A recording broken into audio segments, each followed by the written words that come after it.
ఆంధ్ర ప్రయోజనాలను కాపాడే విధంగా తెలంగాణ ప్రయోజనాలను రేవంత్ రెడ్డి గారి యొక్క కనుసన్నల్లో గండిగొట్టేటువంటి ఒక ప్రయత్నం ఆంధ్ర ఆదిత్యనాథ్ దాస్ చేస్తూ ఉంటే, తెలంగాణ బిడ్డ అయినట్టుగా బెదిరే శ్రీరామ్ రేవంత్ రెడ్డి గల్లా బట్టి పట్టుకొని నువ్వు ఎట్ట తప్పులు చేస్తావయా, ఏ రకంగా నువ్వు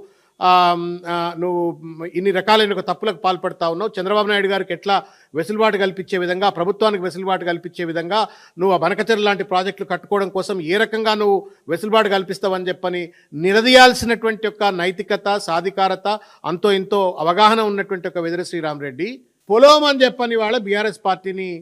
దోషిగా చూపిస్తూ కేసీఆర్ గారు ఏం చేయలేదనేటువంటి రీతిలో ఇవాళ తప్పుడు వ్యాఖ్యానాలు చేస్తూ ఉన్నారు. ఈ తప్పుడు వ్యాఖ్యానాలు వెనక ఇది కేవలం బీజేపీ కాంగ్రెస్ కుమ్మక్కు మాత్రమే, ఇది అక్రమ సంబంధం మాత్రమే. చాలా అంశాలలో మరి ఏం పార్టీ నడుపుతున్నారో ఎట్లా నడుపుతున్నారో అర్థం కావట్లా. 10 సంవత్సరాలకు పైచిలకు అంటే థర్డ్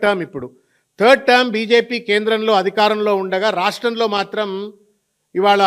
కొనసాగుతున్న గత 2 సంవత్సరాలుగా జరుగుతున్న పరిణామ క్రమాన్ని చూస్తే పొద్దున్న లేస్తే బీఆర్ఎస్ భజన చేస్తూ ఉన్నారు. అధికారంలో లేనటువంటి యొక్క కేసీఆర్ గారిని, అధికారంలో లేనటువంటి ఒక బీఆర్ఎస్ పార్టీని బదనాం చేయటం మాత్రమే లక్ష్యంగా పెట్టుకొని పనిచేస్తూ కాంగ్రెస్కు కొమ్ము కాసేటువంటి రీతిలో పనిచేస్తూ ఉన్నారు.